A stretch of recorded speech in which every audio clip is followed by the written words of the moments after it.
السلام عليكم ورحمة الله وبركاته. بسم الله والحمد لله والصلاة والسلام على سيدنا رسول الله وعلى آله وصحبه ومن والاه. رب اشرح لي صدري ويسر لي أمري واحلل عقدة من لساني يفقه قولي. اللهم لا سهلا إلا ما جعلته سهلا وأنت تجعل الصعب إذا شئت سهلا. اللهم إنا نسألك فهم النبيين وحفظ المرسلين وإلهام الملائكة المقربين. بسم الله توكلنا على الله وبالله التوفيق. بإذن الله النهاردة يا باشمهندسين هنحل بقى على الديناميكا. طبعا الفيديو اللي فات رجعنا عملنا مراجعة بسيطة على الديناميكا كلها. النهاردة هيكون معانا بنك أسئلة محترم حوالي 50 سؤال مغطي تلات أرباع أفكار امتحانات المعادلة، فركز فيه كويس. تمام يا هندسة؟ تمام يا صديقي. عاوزك تفتكر دايما إن الله إذا كلف أعان، فربنا كلفك بالمهمة دي من أول السنة، فربنا وحده هيعينك من أول بداية أول يوم سنة في السنة لحد آخر يوم في السنة. فشد حيلك وخليك انت قدها. ما تخليش الشيطان يتغلب عليك ويقول لك انت مش بتذاكر كويس، انت مش عارف ايه. لا، انت بتعمل اللي عليك والحمد لله. فكمل زي ما انت، وبالتوفيق للجميع ان شاء الله. طيب يلا بينا نبتدي علشان نكسب وقت. يلا بينا. يلا بينا. السؤال الاول يا باشمهندس بيقول لك سقطت كرة كتلتها 800 جرام. تمام. بص يا صديقي، في أسئلة الديناميكا أنا ببص على الوحدة بتاعة الإجابات. بيقول لك داين داين داين. فأنا شغال بوحدة إيه؟ اللي هي الصغيرة، فأنا شغال بالجرام أو بالسنتي وليه والوحدات اللي هي الصغنونة. طيب هنا ب 800 جرام، يبقى دي تمام، الوحدة بتاعتها تمام. يعني الكتلة بتساوي 800 جرام. تمام تمام. من ارتفاع 2.5. بص يا صديقي، لما يديك ارتفاع كده أنت تقدر تجيب السرعة على طول. ازاي يا هندسه؟ والسقطة ديت يعني تعليق حر، فانت بتشتغل عجله الجاذبيه د. تمام. ولو عطاك ارتفاع على طول تقول له العين السرعه بتساوي جذر 2 د ف. استنتجته منين ده يا باشمهندس؟ مش انت عندك قانون بيقول لك ان العين بيساوي عين تربيع بيساوي عين الابتدائيه تربيع زائد 2 د ف. اه. مش عين الابتدائيه ديت اصلا بصفر فراح. طبعا عشان اخد الجذر اضيع التربيع، اخد الجذر للطرفين، فيبقى السرعه بيساوي جذر 2 د ف. عشان كده بقول لك اول ما يديك مسافه على طول هات له السرعه إيه اللي ديت على طول كده. تمام. فبيقول لك على سطح لزج فغاصت فيه بسرعه منتظمه مقدارها 2 متر. هو انا شغال بالمتر ولا بالسنتي؟ هنا الداين، طول ما انت شغال بالداين يبقى انا شغال بوحده السنتيمتر والكتله بالجرام. تمام تمام. طب السرعه الاولى هو قايلها لك. احنا هنروح نجيبوها بقى عشان هو ارتكل الاتفاق. هفتح الآلة الحاسبة بتاعتي المتواضعة، هقول له جذر 2 في د. طب د دي 9.8 لو شغال بالمتر، طب لو شغال بالسنتي اضرب في 980 على طول. في الفه اللي هي المسافة، المسافة 2.5، بس دي بالمتر يا باشمهندس، أنا شغال بالسنتي بشتغل أضرب في 100 يعني 250.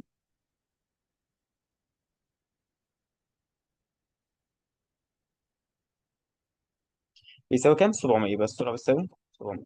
السرعة التانية، السرعة التانية ب 200 متر، 2 متر. طب 2 متر يعني كام؟ أضرب في 100 عشان أنا أحولها للسنتي، يعني كام؟ 200. 200 سم يا باشمهندس. تمام كده. تمام وكويس وزي الفل. طب هو طالب ايه؟ طالب مقدار دفع السائل على الكرة. هو مقدار دفع سائل على الكرة يعني يعني في تغير صح؟ مش انا قايل لك ان الدفع بيساوي مع... التغير في كمية الحركة. مظبوط. طيب التغير في كمية الحركة بيساوي ايه؟ الكتلة السرعة الثانية ناقص السرعة الأولى. ايه ده؟ ايوه صح يا باشمهندس، انت قلت لنا الكلام ده. افتكر بقى معايا يلا. يبقى الدفع بيساوي الكتلة 800، السرعة التانية اللي هي 200 ناقص السرعة الأولى اللي هي 700. 200 ناقص 700 يعني سالب 500 في 800، يعني اضرب كده 500 في 800.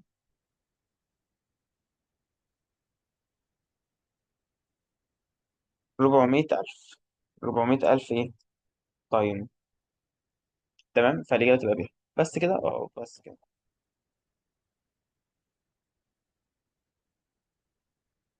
ركز أهم حاجة في الوحدات دول. ما أنا شغال بالسطاين يبقى شغال الكتلة بالجرام، شغال الارتفاع بالسنتيمتر، والسرعة بالإيه؟ بالسنتيمتر على الثانية تربيع برضه. تمام. لو شغال نيوتن لو شغال نيوتن يبقى شغال بالكيلو جرام، شغال بالمتر، شغال بالمتر على الثانية. تمام بالترتيب كده على طول، عشان بس ما توجعش دماغك. طيب السؤال اللي بعده يا صديقي، السؤال رقم 2 هندسة بيقول لك أطلقت رصاصة أفقية بسرعة 540 كيلو متر على الساعة. طب أنا بشتغل بالمتر على الثانية، صح كده؟ أه. طب دي كيلو متر على الساعة أعمل إيه؟ أضرب في 5 على 18، يبقى 540 في 5 على 18، هتطلع لك الإجابة إيه؟ هيطلع لك الإجابة 150. تمام تمام. دي كده السرعة ليه؟ السرعة الأولى، يبقى السرعة الأولى بتساوي 150 على قطعة من الخشب فاستقرت بها على عمق. بص بقى، الرصاصة لما تدخل على لوح من الخشب أو أي كان الجسم إيه، ويقول لك على عمق كذا، بعد كده يرجع يقول لك في حالة تانية، فإذا أطلقت نفس الرصاصة على هدف آخر ثابت واستقرت فيه بسمك تاني غير المسافة الأولانية. طيب وعاوز سرعة الخروج، بص يا صديقي بقى التركاية دي،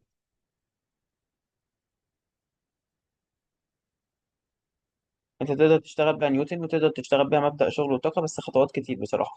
تاخد بقى النهاية، تعالى خد النهاية.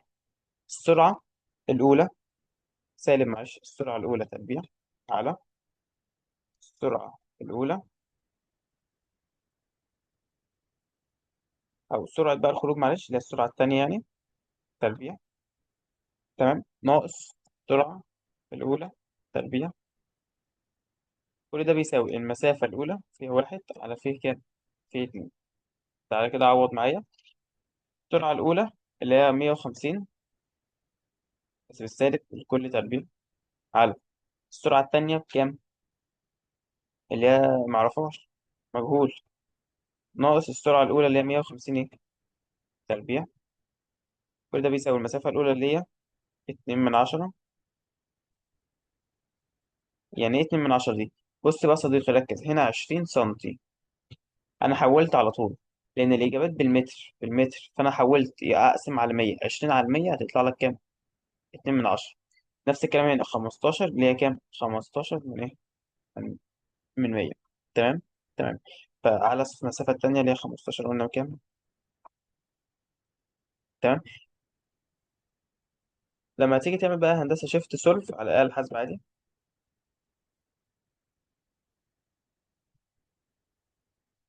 تمام، شيفت سولف على الآلة الحاسبة هتطلع لك قيمة العين ب 75. 75 الإجابة تبقى دال. بس يا صديقي تمام كده. تمام. ده كان السؤال رقم 2. ندخل على السؤال اللي بعده. يلا بينا.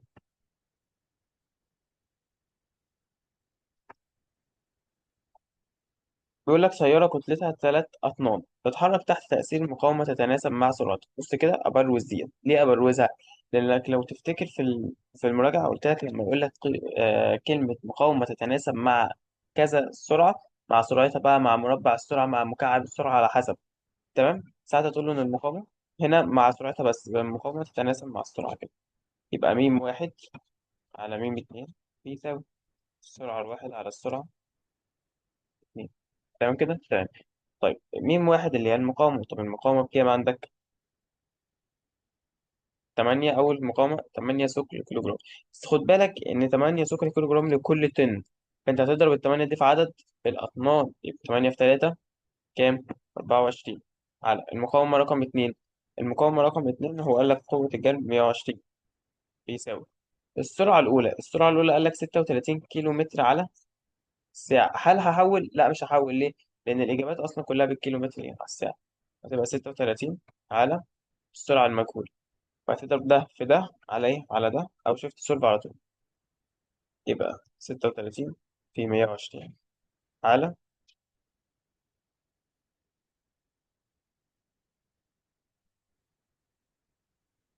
24 بيساوي 180 هندسة. يبقى السرعة بتساوي 100.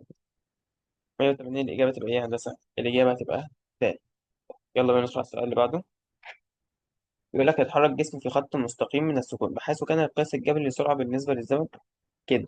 السرعة بتساوي 3 نون تربيع ناقص 2 نون. تمام. فهو عاوز مقدار العجلة امتى بقى؟ لحظة انعدام السرعة. طيب أنا عارف عشان أجيب العجلة أنا هشتق السرعة، فاكرين؟ مسافة سرعة عجلة. عايز العجلة اشتق السرعة، يلا بينا اشتق، يلا. 2 في 3 6 نون ناقص 2. طب عشان اجيب قيمة النون، هو قال لك لحظة انعدام السرعة، فهاخد السرعة دي واساويها بصفر، يبقى 3 نون تربيع ناقص 2 نون بيساوي صفر. فاعمل مود ويش رقم 5 المعادلات رقم 3، حط المعاملات 3 بيساوي -2 يساوي صفر يساوي، هيطلع لك نون 1 2 على 3، وطبعا التانية بصفر، طبعا مفيش زمن بالصفر. تمام، فهناخد النون بيساوي كام؟ 2 على، نروح نعوض، يبقى الجيم بيساوي 6 2 على 3 ناقص 2 على التلاتة فيها الواحد على التلاتة فيها الاتنين، 2 في 2 ب4 ناقص 2، يبقى الجيم بيساوي، أو اعملها على الآلة على طول شيفت صفر، فالجيم طلع بكام؟ ب2، يبقى الإجابة إيه يا هندسة؟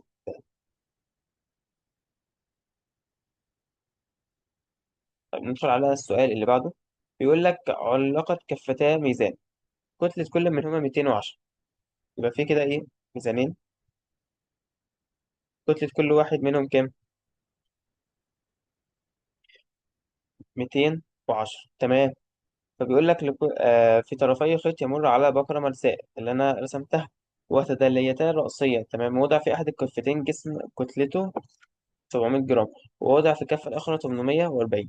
بمعنى إيه الكلام ده؟ يعني 700 زائد ال 210 كام؟ يبقى 910. طب الكتلة التانية 840 زائد 210 هيديك 1050. تمام كده؟ تمام. هو عاوز العجلة. الله، لو تفتكر قلنا في البقرات قانون واحد، لو أنت عاوز العجلة بتساوي الكتلة الأولى ناقص الكتلة التانية على الكتلة الأولى زائد الإيه؟ التانية، وأضرب في إيه؟ في دال. تمام كده، فهقول له يلا تساوي كام من هندسة؟ 70، فتبقى الإجابة تبقى إيه؟ دال. بس كده؟ بس كده، الموضوع بسيط ولذيذ. السؤال اللي بعده يا صديقي، بيقول لك مستوى مائل خشن طوله كذا وارتفاعه 2.7 تمام، وضع جسم عند قمة المستوى، يبقى مستوى مائل، ففي جسم وضع عند قمة المستوى هنا، ثم بدأ الحركة من السكون، فإذا كان معامل الاحتكاك بين الجسم والمستوى نص، يعني كده ميم كاف بيساوي كام؟ نص. تمام، فهو عاوز يعرف سرعة الجسم عند قاعدة المستوى، عاوز يعرف السرعة اللي هنا بكام. هقول لك على حاجة جميلة جدا. قول لي، مش هنا ممكن نستخدم مبدأ شغل وطاقة؟ ازاي يعني هندسة؟ ما انت ممكن تقول له التغير في طاقة الحركة بيساوي التغير في طاقة الوضع. صح؟ صح. التغير في طاقة الحركة اللي هي ط ناقص ط صفر الابتدائية بيساوي ضاد النهائية ناقص ضاد الابتدائية. طبعا أنا عارف إن طاقة الوضع النهائية مفيش لام فبصفر، وأنا عارف إن طاقة الحركة الابتدائية في بصفر. ليه بصفر؟ لأنك أنت عندك السرعة الابتدائية بصفر، فطاقة الحركة الابتدائية بصفر. تمام؟ يبقى طاقة الحركة نص كتلة السرعة تربيع بيساوي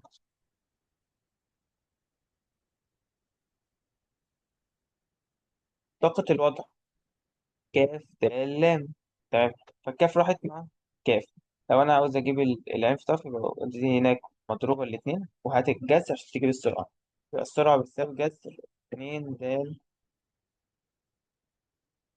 لام. فالارتفاع هندسة 2.7، والطول كله 4 وكام؟ 4.5. طيب، أنا أنهي لام اللي أنا بشتغل بيها؟ اللي هي ديت.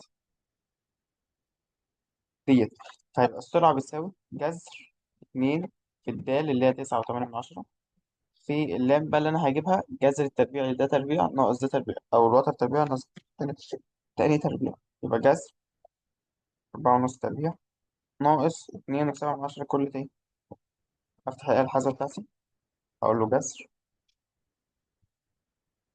2 دال 9.8 في اللي هي اللام بقى اللي هي 4.5 تربيع ناقص 2.7 تربيع. الناتج اللي هيطلع بقى عشان تجيب السرعة بتاعتك دي التركية بقى، اقسم على الاتنين. تمام، لما تيجي تقسم على الاتنين هيطلع لك هو ده كام كده؟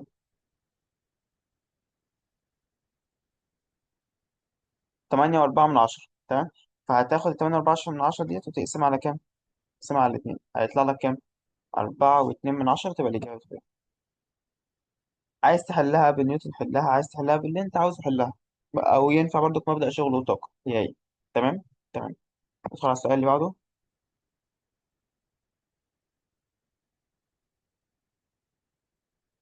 بيقول لك قطار كتلته 108 طن. تمام. يتحرك بسرعة منتظمة. سرعة منتظمة يعني أنا شغال كده إيه، نيوتن الأول عاش، على طريق أفقي بسرعة كذا. تمام. طب أنا بشتغل بالكيلومتر على الساعة؟ لأ، بشتغل بالمتر على الساعة. يبقى آخد ال30 دي وأضربها في 5 على كام؟ 18. تساوي 8 و3 كام؟ 10. السرعة. فبيقول لك ضد مقاومات تعادل 10.5 سك للكيلو جرام لكل طن من الكتلة، فإن عاوز القدرة. طيب واحدة واحدة. هي القدرة أصلا بتساوي إيه؟ مش القدرة بتساوي قوة سرعة. مظبوط. طب ما أنا معايا السرعة، محتاج أجيب القوة. طب القوة تساوي إيه؟ مش القوة هي بالظبط الميم؟ أه. مش القوة هي بالظبط الميم؟ أه. أنت عندك هو قال لك المقاومة بتساوي كذا، فالمقاومة أهي بكل بساطة 10.5. بس قال لك ما تنساش، قال لك لكل طن 10.5 فيه. عشان الثقل هي، فأنا هضرب في 9.8. قلت لك أول ما تبص على ثقل حول 9.8 على طول في لكل طن اضرب في عدد الأطنان اللي هي كام؟ 108. فبكام بقى كل ده؟ 10.5 في 9.8 في 108. دي كده القوة. اضرب في السرعة بقى من مرة عشان نجيب القدرة. يبقى السرعة كام؟ 8.3 بتساوي. طيب يا هندسة، لما جبت بقى الرقم الغريب العجيب ده، أنا كده حولتها، أنا كده إيه، جبتها بالوات. طب عايز أحولها للحصان أعمل إيه؟ هاخدها أنصر وأقسمها على 735. تقول لي جبتها منين دي يا هندسة؟ هقول لك روح بص في ورقة التحويلات اللي عندك في البوستر اللي أنا كنت عطول لك قبل كده. هتلاقيني كاتب لك التحويل ده 125.4 يعني بالتقريب 126. 126 تبقى إيه؟ تبقى إيه يا هندسة؟ تبقى تمام كده يا صديقي؟ تمام يا هندسة. سؤال رقم 11 بيقول لك هندسة سقطت كرة من كتلتها 20 جرام. تمام جرام. من ارتفاع 6.4 متر. طب ما ينفعش المتر ما يحبش الجرام، فحول المتر يبقى، حولها للسنتي بقى 640. من سطح الأرض فارتدت لأعلى. يعني عندك كرة مثلا، السطح هو كده، فنزلت عليه فارتدت تاني لإيه؟ لأعلى. هي كانت نازلة بارتفاع كام؟ 640. تمام. ولكن كتلتها الكرة قصدي كتلتها 20 جرام. فإذا كان متوسط القوة اللي بتبذلها يعني قاف بتساوي 1,820,000. تمام كده؟ تمام. وقال لك إن زمن التلامس يعني إن هو عتيق النون بيساوي 2 من 100. 2 من 100 هندسة. ده كده الزمن. طيب كويس عاش. فبيقول لك عاوز أقصى ارتفاع تصل له الكرة أكبر، يعني عاوز الفهم إيه لما ارتد. طيب واحدة واحدة. مش أنت عندك إن الدفع بيساوي قاف في نون؟ آه. مش الدفع برضو بيساوي التغير في كمية الحركة اللي هو كتلة السرعة التانية، السرعة التانية زائد السرعة الأولى، لأن هو قال لك ارتد.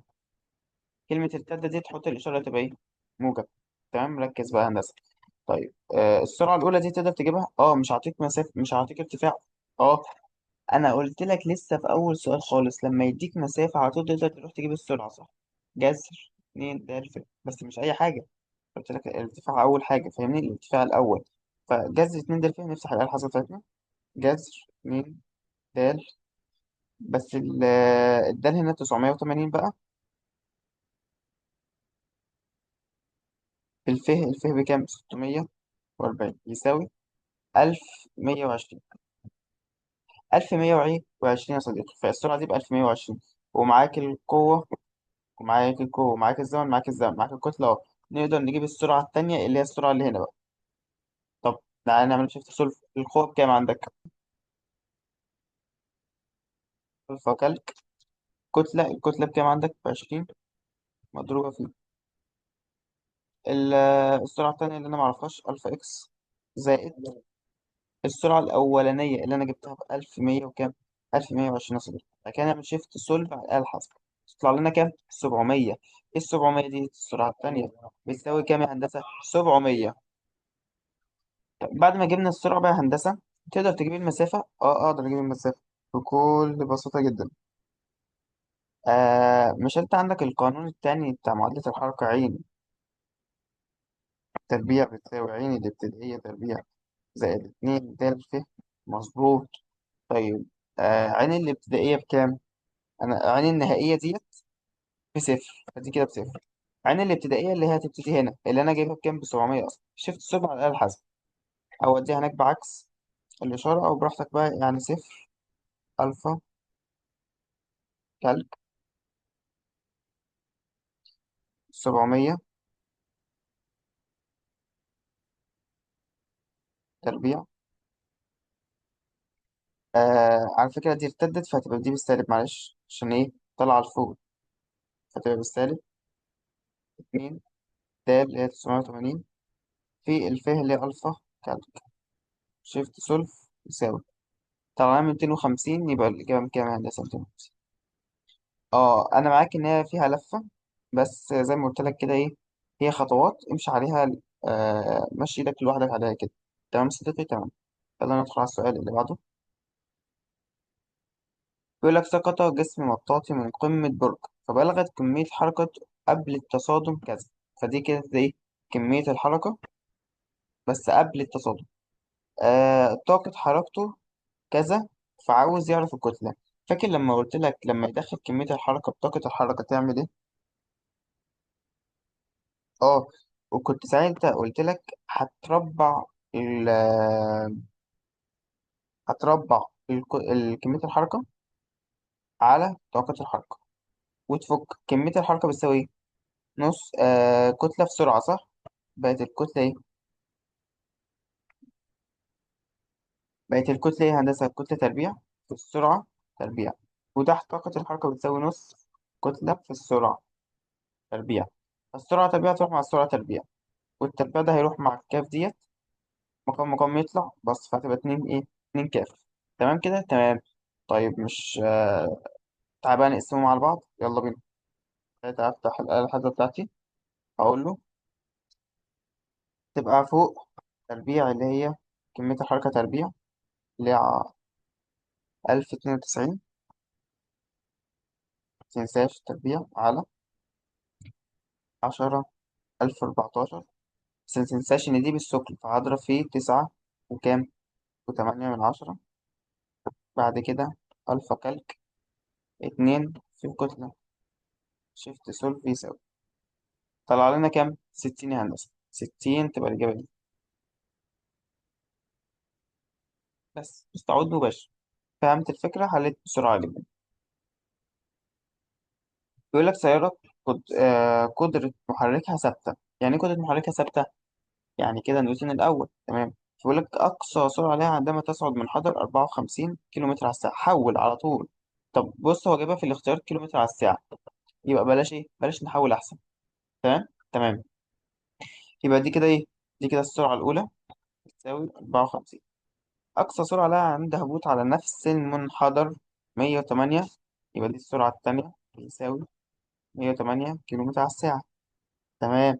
فإذا تحركت السيارة بأقصى سرعة على طريق أفقي، علما بأن مقاومة الطريق الأفقي ومقاومة المنحدر ثابتة، فتكون أقصى سرعة تتحرك بها السيارة على الطريق الأفقي بكام؟ بص يا صديقي بقى، التركيبة بقى بتاعت الدحيح ديت.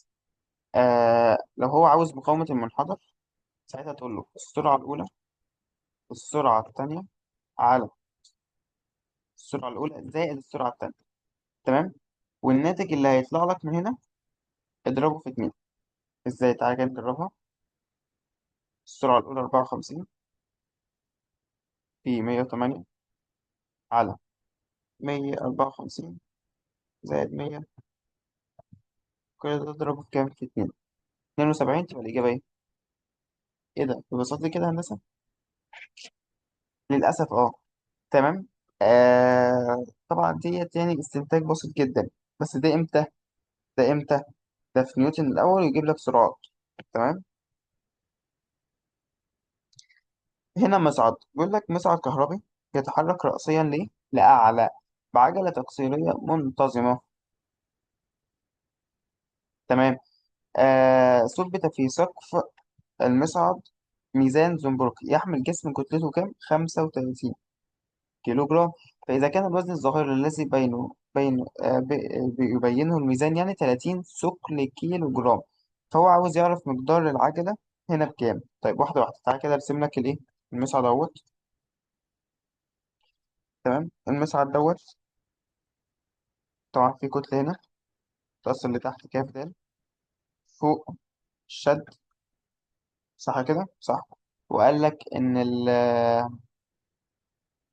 كان بيتحرك رأسيا لأعلى فالعجلة لفوق. تمام كده؟ تمام يا صديقي. يلا بينا. اللي مع الحركة اللي هو الشد ناقص ضد الحركة كاف د يساوي كاف في ج.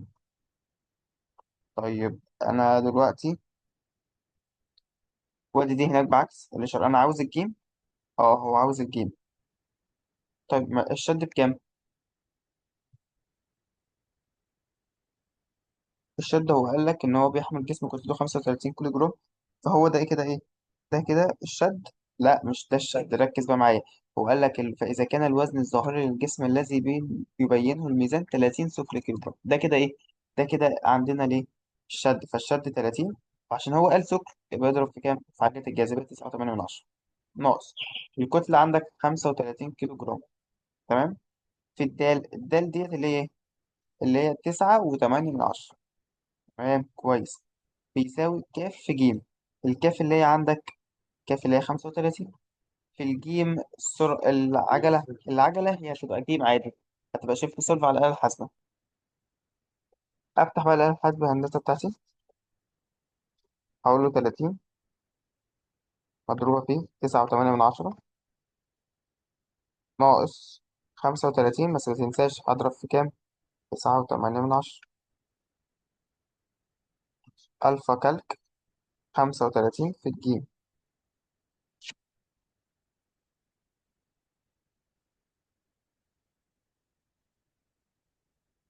شيفت سولف يساوي، طلع لنا الإجابة كام؟ 1.4 يا هندسة. -1.4. دي كده إيه؟ قيمة العجلة بتاعتنا، تبقى الإجابة ألف. طيب ندخل على السؤال اللي بعده.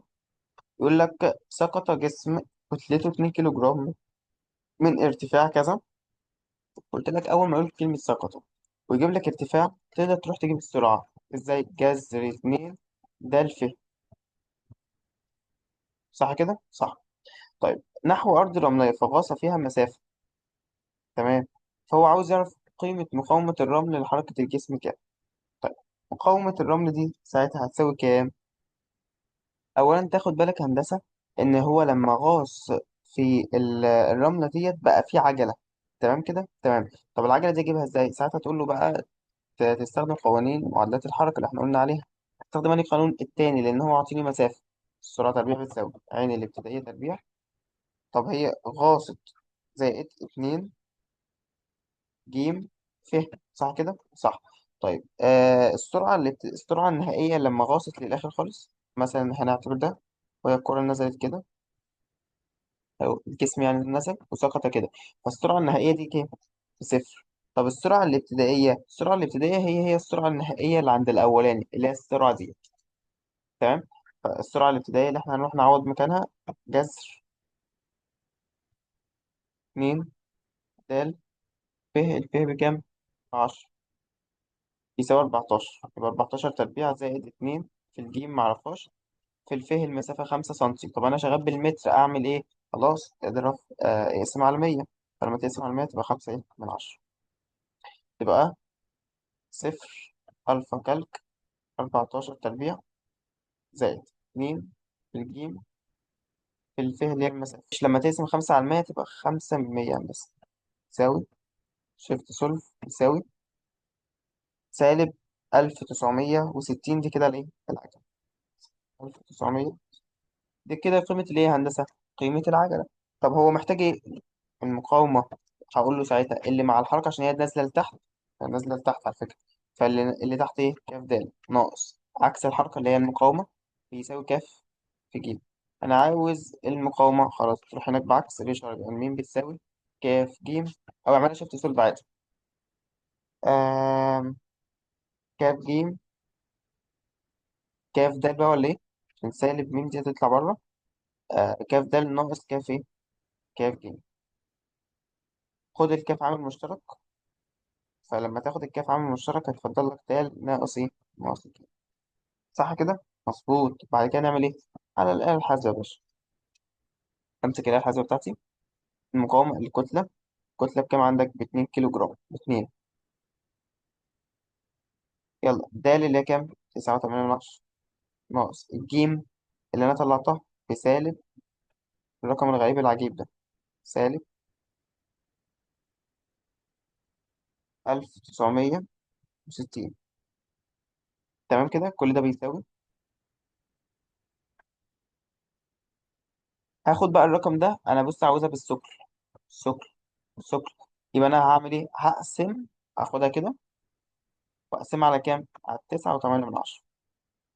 402 يبقى الإجابة إيه؟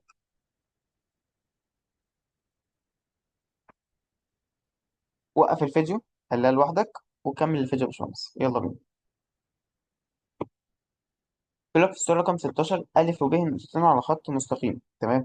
تحرك جسم من السكون من النقطة ألف إلى النقطة ب، حيث كانت قياس الجبر لسرعة الجسم تتجاب من العلاقة دي، تمام. فإذا تحرك جسم آخر من السكون من نقطة ب إلى النقطة ألف بعد ثانيتين. كم ثانية؟ ثانيتين. من تحرك الجسم الأول بعجلة قدرها كذا. فهو كده عاطيني إيه؟ عاطيني الجيم اللي هي الإيه؟ العجلة. كويس. فإذا تقابل القسمين تاني بعد خمس إيه؟ بعد 5 ثواني من تحرك الجسم الأولاني، فإن سرعة الجسم التاني لحظة التقابل. طيب، سرعة الجسم التاني معادلة الحركة عين بيساوي إيه؟ عين الابتدائية زائد إيه؟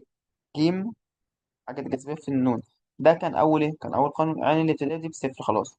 طب الجيم هو عطانا والنون هو عطانا ثانيتين، فالعين تساوي الجيم اللي هي كام؟ 2 من 10 مضروبة في الزمن قال لك ثانيتين، اللي قال لك كام؟ قال لك بعد ثانيتين من تحرك الجسم كذا كذا. فإذا تقابل الجسم بعد 5 ثواني بص هتاخد الفرق بين الثواني، يعني 5 ناقص 2 هتاخد 3. ليه؟ لأن هو عاوز يعرف سرعة الجسم التاني لحظة التقابل ما بينهم. فهو ماشي 5 بعد ما ماشي ثانيتين، تطرح من بعض تطلع لك 3، يبقى 2 من 10 في 3 اعملها على الآلة الحاسبة بكام؟ 6 10. تبقى الإجابة تبقى إيه؟ طيب يلا بينا ندخل على السؤال اللي بعده. السؤال رقم 17 هندسة بيقول لك أثرت قوة أفقية ثابتة مقدارها 1 طن. ركز ماشي. على سيارة كتلتها 4 أطنان تسير على طريق أفقي، فإذا بدأت السيارة حركتها من السكون يبقى يعني ابتدائي بصفر، فبلغت سرعتها 4.9 متر على الثانية في زمن قدره عتاق الزمن، فإن مقدار مقاومة الطريق لحركة السيارة بالسوية. عاوز يعرف إيه المقاومة يا هندسة؟ طيب أنت عارف إن دي قوة صح؟ يبقى مع الحركة كاف. قاف قصدك ناقص ضد الحركة اللي هي الميم بيساوي كاف في جيم. معايا؟ معايا القاف معايا. قال لك واحد ثقل كل تلت. تمام. طيب ومعاك الكتلة. معايا كتلة قال لك 4. هل هو أعطاك العجلة؟ لا، هو مش أعطاك العجلة، هي دي السرعة، تمام. طب هروح أول حاجة أعمل إيه؟ أجيب العجلة. أجيب العجلة إزاي؟ من أول قانون. أول قانون عين بتساوي عين الابتدائية زائد الجيم في النون. صح، هو أعطاك زمن؟ أعطيني زمن. الابتدائية بصفر خلاص، يبقى السرعة بتساوي الجيم اللي هي اللي أنا عاوزها أصلا في الزمن اللي هو 10. والسرعة بكام؟ ب4.9. اقسم على 10 عشان تجيب العجلة، يبقى 4 على 10 بتساوي كام؟ 49%. يبقى العجلة بتساوي. تمام. انت كده جبت العجلة، جبت العجلة. نقدر نجيب المقاومة. شفت سولف اهو على الآلة الحاسبة. القوة بكام عندك؟ بص بقى ركز في الوحدات. قال لك 1 ثقل كيلو جرام. خلاص اضرب اهو 1 في، بس ده بالثقل. حول. بص نصيحة مني، حول. ليه تحول؟ وفي الآخر، في الآخر خالص نبقى نرجع لأصلها. تمام. تمام. 1.9 ناقص المقاومة ألفا كالك. الكتلة عندك 4 أطنان يبقى 4 في العجلة الجاذبية اللي هي كام؟ 49%. 49. شيفت سولف يساوي. تمام. هاخد دي بقى وهقسمها على كام؟ على 9.8 عشان أنا عاوز إيه؟ الثقل. الثقل.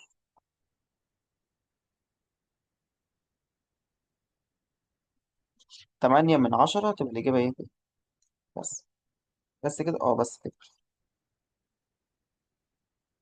السؤال اللي بعده بيقول لك يتحرك جسم على خط مستقيم بحيث كانت سرعته كدالة في الزمن تعطي من العلاقة دي. تمام.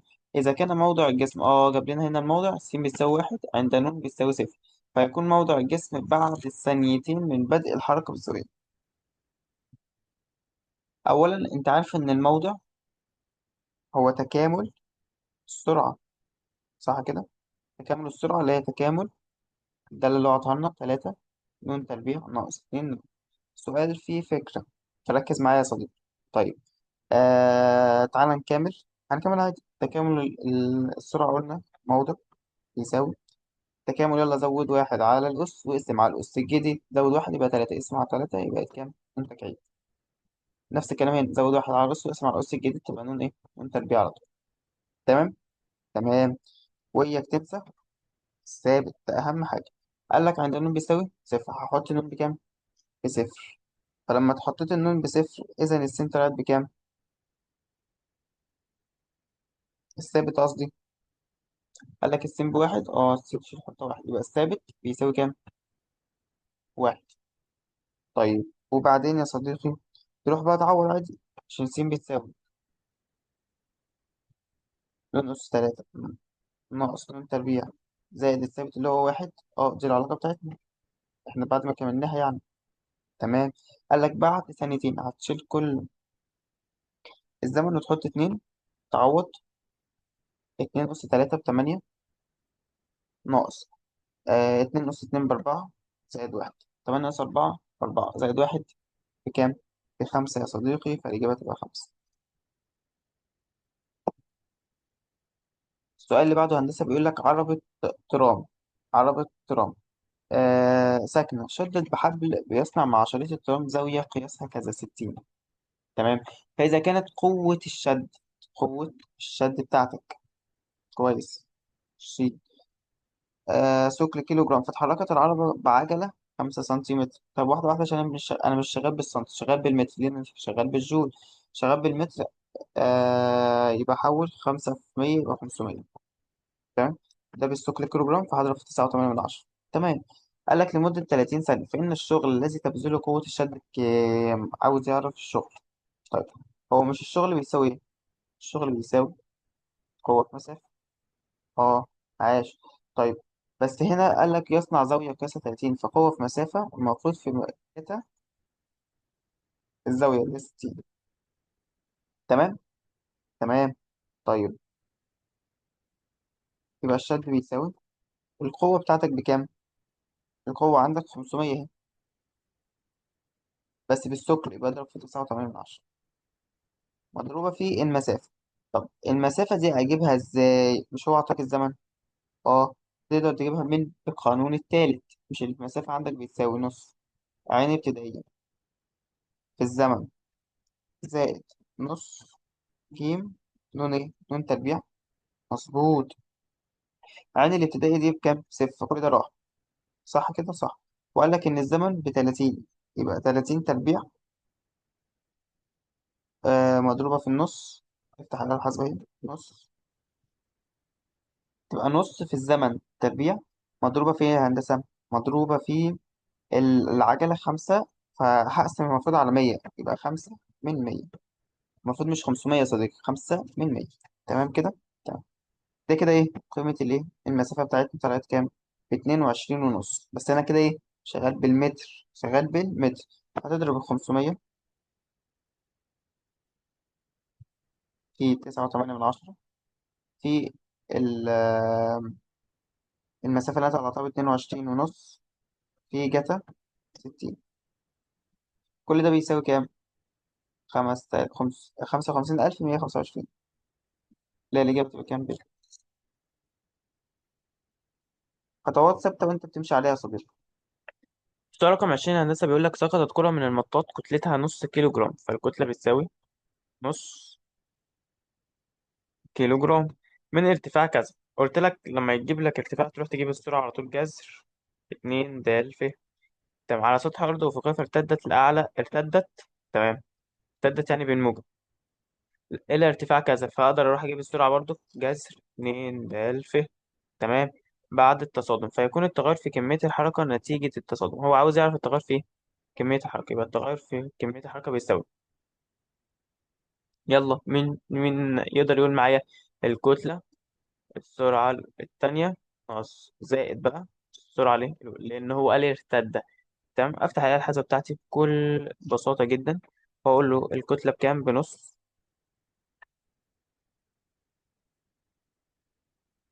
في السرعة الأولى اللي هي جذر اتنين في تسعة وتمانية من عشرة في الفه اللي هي المسافة تمانية واحد من عشرة. بعد كده في قصدي زائد ولا إيه؟ السرعة التانية. طب السرعة التانية، السرعة الأولانية قصدي، يعني كده كده دي زائد، فالسرعة الأولانية زائد السرعة التانية هي بالظبط، جذر اتنين د ف. المسافة التانية هو كام؟ تلاتة وستة من عشرة. كل ده بيساوي عشرة وإيه يا هندسة؟ عشرة ونص. تبقى الإجابة عشرة ونص. بس كده، بس كده. تمام يا صديقي، تمام. بيقول لك كرتان كتلتهما 100 جرام و200 جرام تتحركان في خط مستقيم. طيب، ركز كده معايا. أول حاجة، أنا مش شغال المفروض الإجابات كلها بالجول، فأنا شغال المفروض بالكيلو جرام مش بالجرام. يبقى يقسم على 1000، فمية على 1000 هتبقى واحد من عشرة، 200 على 1000 هتبقى اتنين من عشرة. تمام كده، تمام. أنا لما يجيب لك كروتين كده، أعرف هل هو تصادم ولا إيه بالظبط. في الأغلب بيكون تصادم، بيقول لك تتحركان في خط مستقيم اتجاهين متضادين، تصادمت الكرتان تصادم مرن عندما كانت سرعة الكرة الأولى 8. يبقى ده كده إيه؟ تصادم. أعمل السرعة الأولى أهي، الكرة الأولى قصدي، الكرة التانية، واكتب بياناتي. الكتلة الأولى اللي هي واحد من عشرة، الكتلة التانية اتنين من عشرة. تمام، السرعة الأولى قال لك بيساوي تمانية. تمام، والكرة التانية بيساوي 12. بيقول لك بقى فإذا ارتدت الكرة الأولى بعد التصادم، أولا هو قال لك إيه؟ في اتجاهين متضادين، فده كده ودي إيه؟ ودي كده. تمام. طيب وبعدين قال لك فإذا ارتدت الكرة الأولى بعد التصادم مباشرة بسرعة كذا، يبقى السرعة الأولى بعد التصادم بيساوي 2. تمام، وارتدت. تمام، ارتدت، ركز. فتكون طاقة الحركة المفقودة نتيجة التصادم ايه؟ هو عاوز دلوقتي يعرف ايه؟ طاقة الحركة المفقودة. طب عشان أعرف أجيب طاقة الحركة المفقودة لازم أروح أجيب السرعة ليه؟ التانية بعد التصادم. صح كده؟ صح. طب تعال هنجيبوها ازاي يا صديقي؟ بص، مش احنا قلنا كمية الحركة اللي هي كتلة في سرعة؟ تعال اكتب لك القانون كده اهو، كتلة في سرعة، كتلة أولى في سرعة زائد كتلة تانية في سرعة تانية. تمام، بيساوي الكتلة في السرعة الأولى داش بعد التصادم زائد الكتلة في السرعة التانية داش قصدي بعد التصادم. بمعنى ايه الكلام ده؟ لو جيت تروح تعوض يبقى واحد من عشرة، بس أهم حاجة خد الإشارات في الاعتبار. بمعنى افرض اتجاه، أنا هفرض اتجاهي كده، أي حاجة جاية عكس كده تبقى بالإيه؟ تبقى إيه يا هندسة؟ تبقى بالسالب. تمام، تمام. أنا همشي كده، فهيبقى الكتلة معايا الاتنين من عشرة في السرعة بتاعتك الأولى اللي هي كام؟ دي السرعة التانية عشان انت ما تتلخبطش، بس هي على فكرة. تمام، لو اخدت السرعة الكتلة الأولى اللي هي واحد من عشرة، تضربها في السرعة بس بالسالب عشان دي عكسها في الاتجاه، فاضربها في السرعة بتاعتها اللي هي 8 زائد الكتلة التانية اللي هي 2 من عشرة في السرعة بتاعتها اللي هي كام؟ 12. بيساوي كتلة في السرعة الأولى. طب هي السرعة الأولى حصل لها إيه؟ ارتدت، فارتدت هتبقى إيه؟ هتبقى ماشية مع الاتجاه اللي أنا فرضه، فهتبقى بالموجب عادي. يبقى الكتلة اللي هي واحد من عشرة في السرعة اللي هي كام؟ 2 زائد الكتلة في السرعة، الكتلة بكام؟ باتنين من عشرة في السرعة بعد التصادم. شيفت سولف على الآلة الحاسبة ونجيب قيمة الإيه؟ نجيب قيمة العين. هفتح اهيت، سالب واحد من عشرة مضروبة في التمانية زائد اتنين من عشرة مضروبة في كام؟ في الاتناشر. بعد كده ألفا كالك واحد من عشرة مضروبة في الاتنين زائد 2 من 10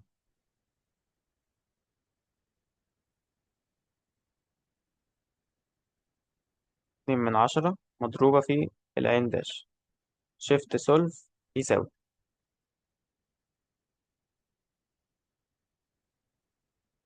هيطلع لنا الإجابة كام يا هندسة؟ 7. يبقى العين بتساوي 7. يا صديقي هو عاوز إيه بقى؟ بص هو طالب إيه؟ طالب طاقة الحركة المفقودة نتيجة التصادم، يعني طالب طاقة الحركة.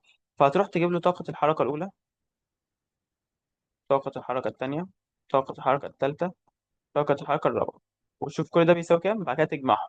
بمعنى طاقة الحركة الأولى اللي هي إيه يا هندسة؟ اللي هي هتبقى نص الكتلة في سرعة تربيع. نص الكتلة الأولانية اللي هي 1 من 10 في السرعة تربيع اللي هي 8 إيه تربيع بتساوي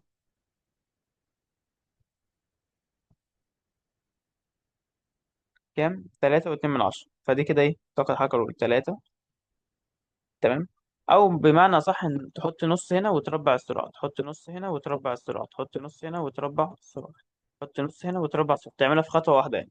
أو تعملها زي ما أنا هعملها دلوقتي براحتك، يعني شوف اللي أسهل لك واعملها. طاقة الحركة التانية اللي هي هتبقى نص الكتلة برضو، بس السرعة هنا تبقى كام؟ 12. والكتلة غيرها تبقى 2 من 10 بتساوي 14 و4 من 10. 14 وكام؟ و4 من 10. ال- التالتة هتبقى 2 من 10. التالتة هتبقى 2 من 10 على طول. الرابعة هتبقى 4 و9 من 10. لما تروح تجمعهم كلهم مع بعض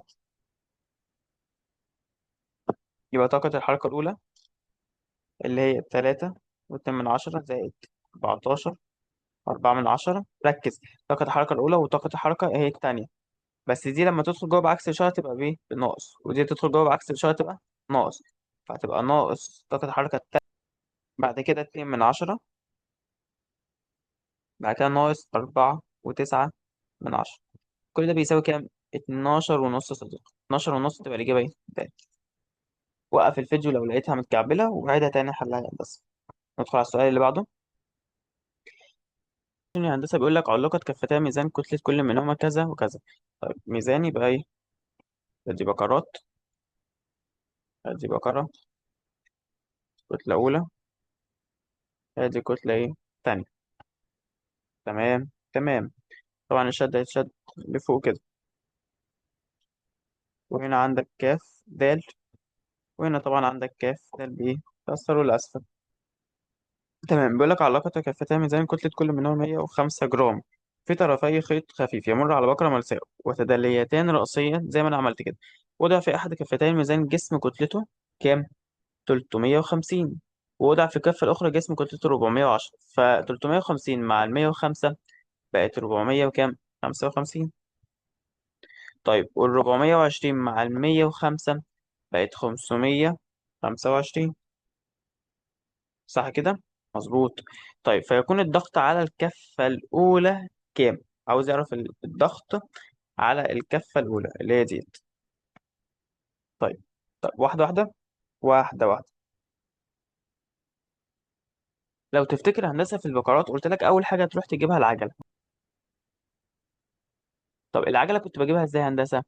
كنت بجيبها بكل بساطة، الكتلة الأولى ناقص الكتلة التانية على الكتلة الأولى زائد الكتلة التانية واضرب في د. صح كده؟ صح. هفتح الآلة الحاسبة بتاعتي وأقول الكتلة الأولى اللي هي كام كلها؟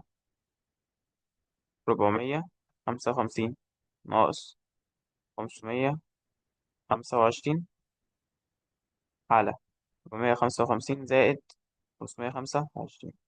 كل ده مضروب في إيه يا هندسة؟ كل ده مضروب في د. د دي اللي هي كام؟ 980 اللي أنا شغال بالجرام.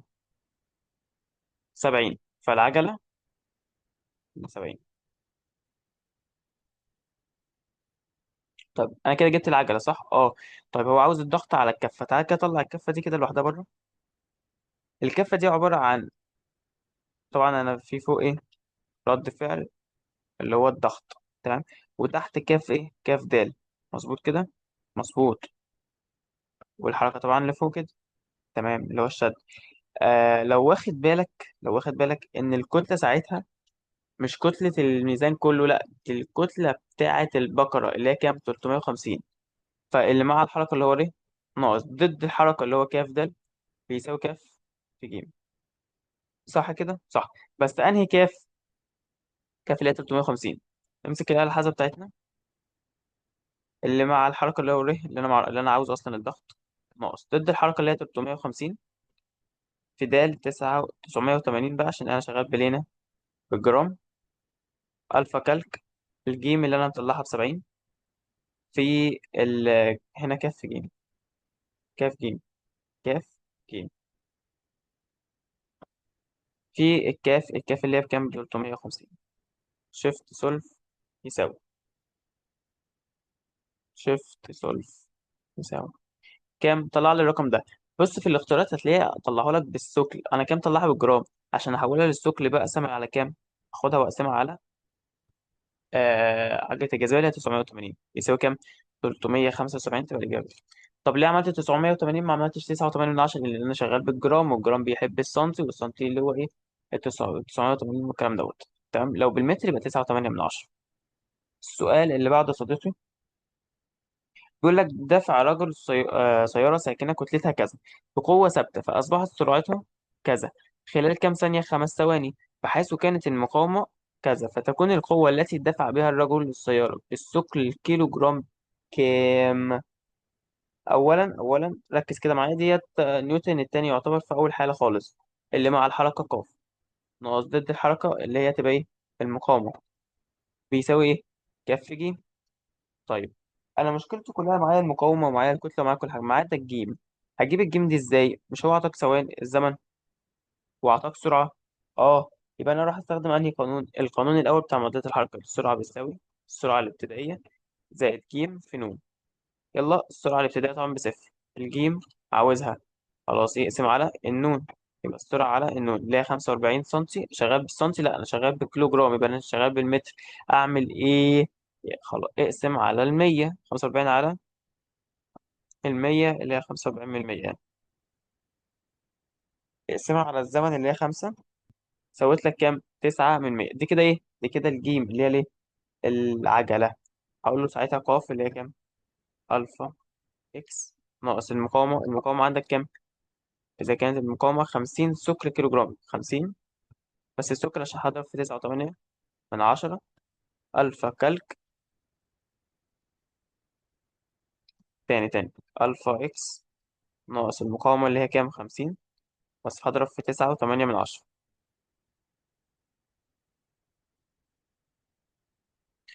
ألفا كالك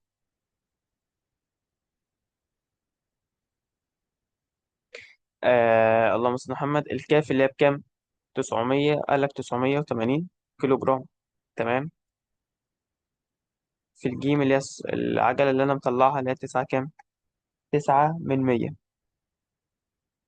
شيفت سولف يساوي هيطلع لي ناتج. طب هو في الإجابات هتلاقيه عطيهولك بكام؟ بالثقل كيلو جرام. يبقى هاخد الناتج ده أنصر وأقسمه على كام؟